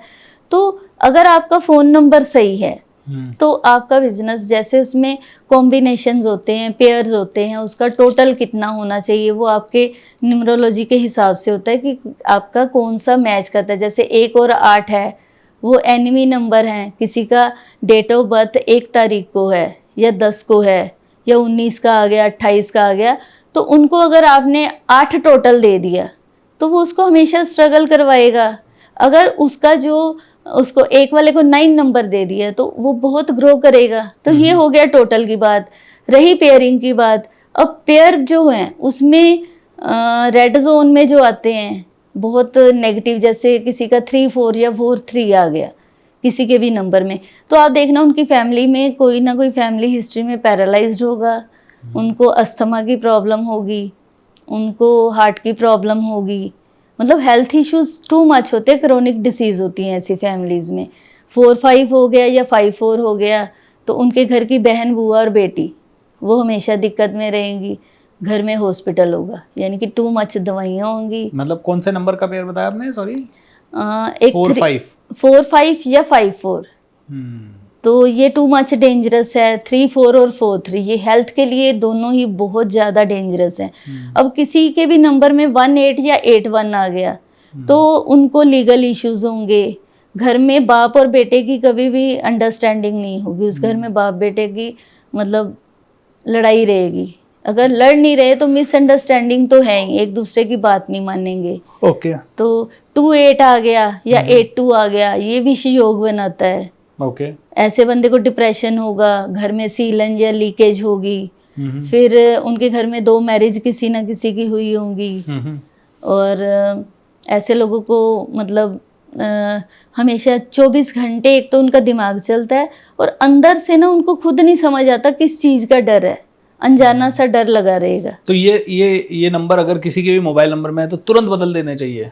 हाँ, आप देख लेना जिनके भी नंबर में ये चीज होगी, ये एक नहीं, मैंने तो पता नहीं हजारों भी नहीं लाखों के ही कर दिए। फोन नंबर तो मैं इतना ज्यादा चेंज करवाती हूँ ना, क्योंकि नंबर से ही आपकी ग्रोथ जुड़ी हुई है। घड़ी से आपका समय चेंज होगा, नंबर से आपके कनेक्शंस अच्छे आएंगे आपके पास। लेकिन मैंने ये ऑब्जर्व किया है, जब आप घड़ी बदल लेते हो ना तो धीरे धीरे आपका सब कुछ सही होना शुरू हो जाता है। ओके जिसको भी मैंने घड़ी की थेरेपी दी है ना, वो आगे आगे चल के, क्योंकि उनका समय सही आना है तो कैसे आएगा, हर जगह से आएगा ना। उनके कनेक्शन अच्छे होने शुरू होंगे तो उनके दिमाग में आएगा, कहीं से भी आएगा कि मेरे को नंबर भी चेंज करवाना है। फिर उनके माइंड में आता है नहीं, वास्तु में ये दिखना शुरू हो जाता है ना। ओके तो स्टार्टिंग जो है या तो नंबर से हो या इससे, हमारी ग्रोथ की ये समझ लो कि पहली सीढ़ी है, फिर हमें नीचे नहीं कोई उतार सकता। आई सी। वाओ दोस्तों, बड़ा इंसाइटफुल है ये सारी चीज़ें, हालांकि कंफ्यूजिंग भी है, आई वुड अग्री, लेकिन मुझे लगता है कि वास्तव में जैसे मेरे माइंड में ये आपने जो डॉक्टर वाला एग्जाम्पल दिया उससे मेरे को बड़ा अच्छा क्लिक हुआ कि वास्तव में जैसे हमें तो अपनी हेल्थ का भी नहीं पता होता है, हम तो कुछ भी खाते रहते हैं, कुछ भी चलता रहता है, कैसे भी चलता रहता है, और जब तक अच्छी चल रही है तब तक ठीक और है। एक लोगों के दिमाग में ये भी बात आती है ना कि क्या क्या करवाएं, हाँ। वास्तु कराएं कि ये कराएं। अब देखो कि आज से 15-20 साल पहले फोन भी नहीं था, लेकिन इजाद हुआ, नीड बन गई। अब उसके बाद लैपटॉप, इंटरनेट, क्या क्या आता गया, अब उनकी नीड लगती है। तो ऐसे ही ये नई नई चीजें जो आ रही हैं वो रिसर्च बेस्ड हैं और साइंटिफिक हैं। जैसे जैसे साइंस तरक्की कर रहा है, पहले कोई सोच सकता था कि कोई चांद पे चला जाएगा, मंगल पे चला जाएगा?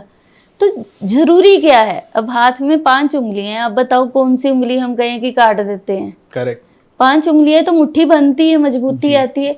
तो जब आप सारी चीजें करवा लेते हो तो आपकी स्ट्रेंथ इतनी पावरफुल हो जाती है कि आपके सामने कोई खड़ा नहीं हो सकता। रही बात ग्रोथ की कि कोई रिक्शे वाला इतना बन जाएगा, तो जिसकी, हाँ, वो रिक्शे वाले की जो जितनी उनकी रिलेटिव्स होंगे या कम्युनिटी होगी, उसमें वो सबसे हाइट पे हो जाएगा। आई सी। मन में वहम रखने से बेटर है कि कोई ना कोई सजेशन ले लें, मन में वहम रखने से बेटर है कि हम कोई ना कोई प्रॉपर तरह से नॉलेज ले लें कुछ चीज़ों की। एंड शायद ये सारी चीज़ें करके भी हमारा जीवन काल में कितना रुपया खर्च होता है, 1 लाख 2 लाख 3 लाख रुपया। लेकिन आई थिंक पूरे जीवन में अगर एक भी चीज़ काम कर जाए तो 30 लाख 40 लाख 50 लाख 100 लाख 1 करोड़ 1000 करोड़ भी आ सकता है लोगों की ज़िंदगी में। आई थिंक मेरा तो यही है कि किसी भी चीज़ को ना भी ना करें और किसी की चीज़ के ऊपर अंधविश्वास ज़रूर ना करें। That is what I really want to say. But विश्वास ज़रूर करें, क्योंकि अगर हार्ट का डॉक्टर कुछ कह रहा है तो सुन लेनी चाहिए, और किडनी का डॉक्टर कुछ कह रहा है तो सुन लेनी चाहिए। आज आपका हार्ट ख़राब नहीं है, लेकिन आपको हार्ट को हेल्दी रखने के लिए प्रयत्न अभी से करने ज़रूर चाहिए। ऐसे ही आपके भाग्य को, आपके घर परिवार को सुरक्षित रखने के लिए ये छोटी छोटी चीज़ें अगर हम पहले से कर लें तो इसमें किसी तरह के एक अंधविश्वास के लेवल पे ना जाएं कि हाँ भाई अब तो रोज़ ये ही करना पड़ेगा, ये नहीं करके निकला घर से तो मतलब मेरा तो दिन ही ख़राब हो जाएगा, मेरी तो ज़िंदगी ख़राब हो जाएगी। उस लेवल पे ना जाएं। बट अगर छोटा छोटा कुछ चीज़ करके अगर आपकी ज़िंदगी बेहतर हो सकती है, आपका काम बेहतर हो सकता है, तो you should definitely do your best. So thank you so much Amrit ma'am. जाते जाते अगर कोई ऐसा टिप जो आप सभी को देना चाहें, जो सबसे सिंपल चीज़ हो कोई, जो हम सभी लोग कर पाएँ और हमारी ज़िंदगी में कुछ मिरेकल्स देख पाएँ। यही जो मैंने कहा, राहु की चीजें निकाल दीजिए घर से। और जो घड़ियां हैं उनको कभी भी डेकोरेटेड या बहुत इस तरह की ना लें कि जो सुंदर लगे देखने, सिंपल लगे और उसमें कोई भी नंबर कटा हुआ ना हो, मिसिंग ना हो, स्मूथ चलने वाली हो, पेंडुलम ना हो, इस तरह की घड़ियां लगाएं तो लाइफ अच्छी ही अच्छी है। मैम कई लोग कहते हैं कि ये शुक्र आपका अच्छा होना चाहिए, शुक्र अच्छा होगा तो पैसा आएगा, शुक्र अच्छा होगा तो उसके लिए चांदी पहने, तो चांदी, अंगूठियाँ, ब्रेसलेट्स, फिर परफ्यूम लगाइए। कोई कहता है इधर रोज आप परफ्यूम लगाइए, और कई लोगों को मैंने देखा है वो परफ्यूम ही लगाते रहते हैं दिन भर। शुक्र को अच्छा करना कितना ज़रूरी है और उसकी क्या क्या आपके हिसाब से रेमेडीज़ है? शुक्र अगर आपकी लाइफ में अच्छा है तो समझ लीजिए आपकी सारी डिज़ायर पूरी होती हैं। सबसे आज की डेट में आप देखोगे ना तो कोई बृहस्पति को नहीं पूछेगा, किसी को बुध को कुछ लेना देना नहीं। हर कोई चाहता है लग्जरी हो हमारी लाइफ में, हमारी फैमिली अच्छी हो, क्योंकि शुक्र फैमिली का भी है। तो शुक्र अच्छा होना चाहिए, लेकिन वो खराब कैसे होता है पहले उस पर बात कर लेते हैं। खराब होने की निशानी ये होगी कि आपके जो अंडरगारमेंट्स हैं वो अच्छी कंडीशन में नहीं रहेंगे। आप कितने भी ब्रांडेड ले लोगे, उसमें कुछ ना कुछ, या कपड़ों में कहीं ना कहीं कोई ना कोई छेद हो जाएगा। तो ये सबसे पहली निशानी। दूसरा होगा कि ऐसा बंदा, उसको तैयार होने का शौक नहीं रहेगा, जैसा भी बना हुआ है, चप्पल डाली हुई है, कंघी की है, नहीं की है, कोई चल छोड़, कपड़े नहीं प्रेस किए हुए डालेगा, ऐसी उसकी नेचर हो जाएगी। फिर धीरे धीरे उसको मतलब सेक्सुअल प्रॉब्लम्स भी स्टार्ट हो जाती हैं। तो घर की साफ सफाई रखो अगर शुक्र को अच्छा करना है। ये नहीं कि खुद की क्लीनिंग से पहले घर की साफ सफाई। घर में जाले नहीं लगे होने चाहिए, डेली के डेली डस्टिंग करो, धूप बत्ती अच्छी सी कोई मतलब फ्रेग्रेंस वाली, या पूरे घर में कुछ अच्छा स्प्रे करो। रोज़ बहुत पसंद है लक्ष्मी जी को, तो रोज़ का स्प्रे करो, रोज़ का इत्र लगाओ, डेली नहाओ। बहुत सारे लोग जिनका शुक्र अच्छा नहीं है ना, ऊपर से तो वो लिपापोती कर लेंगे, लेकिन उनको नहाने की आदत नहीं होगी। तो डेली ज़्यादा नहीं, 2 बार तो नहाना चाहिए, उससे शुक्र बहुत अच्छा होता है। फिर कपड़े आपके हमेशा प्रेस किए हुए डालो, कभी भी बल पड़े हुए या ऐसे ही हमने निकाल लिए वो मत डालो। और नीले और काले रंग से ज़्यादा परहेज करो। नीचे आप लोअर डाल सकते हो, ऊपर में नहीं डालना चाहिए, क्योंकि आपको नहीं पता ना, आपका शुक्र के साथ राहु जब भी आ गया तो वो खराब करता है। तो नीला काला रंग कम से कम डालो। फिर परफ्यूम तो है ही शुक्र का, तो परफ्यूम भी अगर लगाना है तो रोज का लगाओ या इत्र लगाओ। इत्र लगाना चाहिए हमेशा कान के पीछे। तो बस अपनी साफ सफाई का ध्यान रखो। अगर किसी का शुक्र नीच का है तो वो दही के साथ नहाना शुरू कर दे और देखना उसके अंदर एनर्जी कितनी आ जाएगी और लग्जरी बढ़ती जाएगी। अपनी गाड़ी को साफ सुथरा रखो क्योंकि गाड़ी भी है। बीवी को खुश रखो। ऐसा नहीं कि आपने अपना शुक्र अच्छा कर लिया और बीवी को डांट रहे हो या उसकी कोई डिजायर नहीं पूरी कर रहे, रुला रहे हो, तो भी आपका शुक्र खराब ही रहेगा। जितना आप अपनी बीवी को मतलब कोई गिफ्ट दोगे, उसको चाट पापड़ी जरूर खिलाओ। फ्राइडे के दिन जिनकी भी अपनी वाइफ से नहीं बनती या लगता है कि लाइफ में लग्जरी नहीं आ रही, तो आप अपनी वाइफ को फ्राइडे के दिन जाके दही भल्ले चाट ये खिलाना शुरू कर दो। अगर वाइफ नहीं है, लाइफ में चाहिए कोई फीमेल चाहिए, तो किसी और फीमेल को खिला दो, तो तब भी शुक्र अच्छा होना शुरू हो जाएगा। लेडीज की आप रिस्पेक्ट करते हो तो भी आपका वीनस अच्छा होता है। आप लॉयल रहो, उससे भी बहुत ज़्यादा अच्छा शुक्र होता है। फिर आपका जो मोबाइल है उसका कभी भी जो कवर है, जैसे मेरे मोबाइल के कवर में आपने देखा होगा स्टोन्स लगे हुए हैं, तो बड़ा सुंदर सा रखो। उसमें जरा सा भी कलर खराब हुआ, क्योंकि मोबाइल भी एक लग्जरी ही है ना। एप्पल का फ़ोन है, वो क्या है, मतलब लोग कई मैंने देखे कहते फ़ोन ही है, कोई भी ले लो, जरूरी है एप्पल लेना है, या एप्पल ना से सैमसंग का भी है। मतलब जितनी आपकी हैसियत है उससे थोड़ा सा ऊपर का ले लो, तो देखना आपका ऊपर का बढ़ना शुरू हो जाएगा। कहते हैं ना कि अगर किसी को रिच होना है तो अपने से बड़े लोगों के साथ रहना शुरू कर दो, अपने आप वैसे होना शुरू हो जाते हैं। तो सेम ऐसे ही है कि आप ब्रांडेड कपड़े डालने शुरू कर दो। कम ले लो लेकिन अच्छे ब्रांड के डालो। ये नहीं कि क्वांटिटी में लेने हैं, क्वालिटी के लो, तो आपका शुक्र अपने आप अच्छा हो जाएगा। वंडरफुल। बट अब शुक्र अच्छा किया तो पैसे अच्छे आएंगे हैं। हाँ। वाह, वंडरफुल दोस्तों। तो शुक्र अच्छा करिए अपना, अपने पैसे को अच्छा करने के लिए, एंड मजा ही मजा आएगा आपको। That's very good ma'am. अब ये एक शनि की 7.5 और ढैया 2.5 साल खराब होंगे शनि। अब मुझे ये समझ नहीं आता शनि का एक पर्टिकुलर आदमी से क्यों इतना दुश्मनी हो सकता है। डराया हुआ है ना। अगर डॉक्टर आपको डराएगा नहीं, आप स्कैन कैसे करवा लोगे। जितने भी टेस्ट हैं डॉक्टर आपको कहेगा। एक पेशेंट गया डॉक्टर के पास और वो उसको बोल दे कि तुम्हें ये प्रॉब्लम है, मेरे को डाउट है कि ये प्रॉब्लम है, तुम ये टेस्ट करवा लो। उसने डाउट बोल दिया ना, बंदे का ऑरा उसी टाइम श्लिंक हो जाता है और वो उसी टाइम भागेगा। अब वो सही भी है लेकिन उसने टेस्ट करवा लिया, थोड़ा माइनर सा भी कुछ आ गया ना, या किसी को फीवर है या बॉडी पेन है, उसने थर्मामीटर लगा लिया, उसमें 100 आ गया ना, आप देखोगे 1 घंटे में 102 हो जाएगा। True. तो ये सारे जो डर है ना, डर की वजह से ही पैसा निकलता है। तो शनि का ढैया है, शनि की 7.5 है, तो वो पंडित बोलेंगे और एक श्लिंग करेंगे और अपना पेट भरेंगे। तो जो शनि है, शनि कर्म फल दाता है। आप अपने कर्म देखो, आपने कैसे कर्म किया। आपने बुरे किए होंगे तो वो शनि की ढैया आपको परेशान करेगी। कोई पाठ पूजा आपको सही नहीं करेगी। सिर्फ अपने कर्म सही करने शुरू कर दो। जब भी शनि का ढैया चले या 7.5 चले तो मजदूरों की सेवा करनी शुरू कर दो, जो लेबर हैं उनको, या कौए की सेवा शुरू कर दो। शनि को तेल चढ़ाना शुरू कर दो मंदिर में, या तेल का दान शुरू कर दो। लेकिन दिल से करो, ये नहीं कि आप अपना अच्छा करने के लिए। शनि की ढैया में या 7.5 में अगर आपके कर्म, क्योंकि कर्म फल दाता है ना, तो आपके कर्म अच्छे हैं तो वो आपको बहुत ज्यादा हाइट पे लेके जाता है। आपके कर्म बुरे हैं तो फल तो भुगतना ही पड़ेगा ना। लेकिन फिर भी लोग कहते हैं कि चलो कोई तो उपाय हो, तो उसका उपाय ये है कि जितनी हो सके जैसे चमड़े की जूती का दान दे देना। और एक बहुत ही बढ़िया आपको बताऊं, जब भी आपकी शनि, आपको लगे कि शनि परेशान कर रहा है, शनि परेशान कैसे करता है, आपका जो घर है, मकान है, वो झड़ना शुरू हो जाएगा, या मकान बनेगा नहीं, रेंटेड हाउस में चले जाओगे, या किसी ना किसी वजह से आपकी प्रॉपर्टी का लॉस हो जाएगा, और नीज में जितने भी आपके जॉइंट हैं उसमें पेन स्टार्ट हो जाएगा, तो बाल झड़ने शुरू हो जाएंगे। ये सारी शनि की प्रॉब्लम्स होती हैं। तो जब आपको ऐसा लगे तो आप गुरुद्वारे या मंदिर में जाओ, चमड़े की एक जूती पहन के जाओ, और किसी भी दिन लेना है, सैटरडे के दिन नहीं लेना।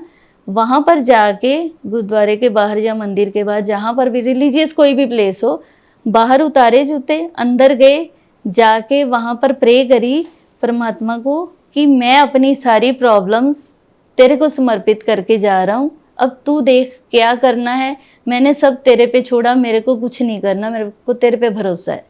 ये बहुत पावरफुल रेमेडी है। और बाहर आओ, वहाँ की थोड़ी साफ सफाई करो, सीढ़ियों की कर लो या दहलीज की कर लो, और वापस नंगे पैर आ जाना है, वो जूते वहीं छोड़ के आने, कोई भी ले जाए।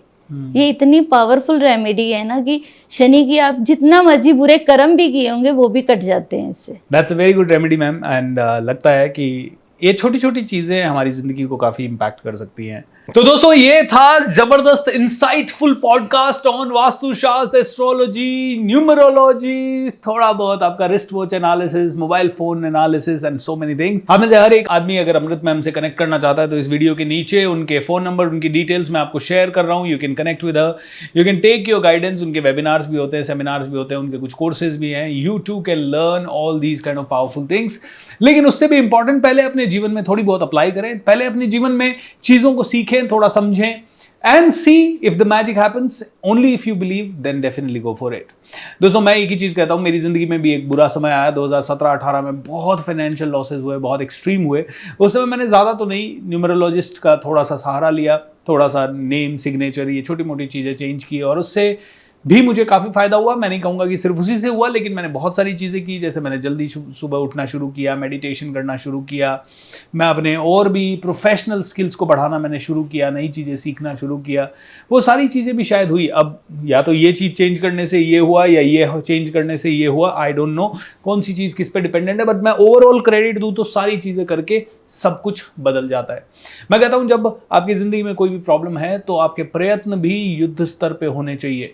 जब आपकी जिंदगी में आप फ्लरिश करना चाहते हो तो ऐसा एक भी स्टोन अनटर्न्ड ना रखें जिसके कारण कि आपकी जिंदगी में कोई ना कोई बाधा आ जाए। इसीलिए छोटे छोटे स्टोन जो अपसाइड डाउन पड़े हुए हैं उनको सीधा कर दीजिए, एंड उसके बाद चलते जाइए, मस्त रहिए, स्वस्थ रहिए, आगे बढ़ते रहिए। God bless you and thank you so much.